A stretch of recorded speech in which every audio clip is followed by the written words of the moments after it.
حضرت ابراہیم اور حضرت اسماعیل کی عظیم قربانی، ایمان کا سب سے بڑا امتحان۔ حضرت ابراہیم اللہ کے بہت فرمان بردار نبی تھے۔ ایک رات انہوں نے خواب دیکھا کہ وہ اپنے بیٹے حضرت اسماعیل کو اللہ کی راہ میں قربان کر رہے ہیں۔ نبیوں کا خواب سچا ہوتا ہے، اس لیے حضرت ابراہیم سمجھ گئے کہ یہ اللہ کا حکم ہے۔ انہوں نے اپنے بیٹے حضرت اسماعیل سے کہا، بیٹے، میں نے خواب میں دیکھا ہے کہ میں تمہیں اللہ کی راہ میں قربان کر رہا ہوں، تمہاری کیا رائے ہے؟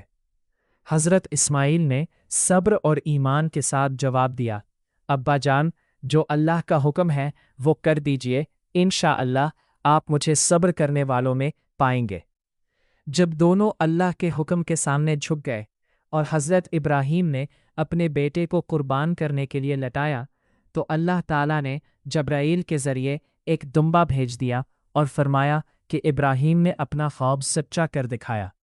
یہ واقعہ ہمیں سکھاتا ہے کہ اللہ کی رضا کے لیے ہر قربانی دینی چاہیے۔ عید الاضحیٰ ہمیں ایمان، صبر اور اللہ کی اطاعت کا درس دیتی ہے۔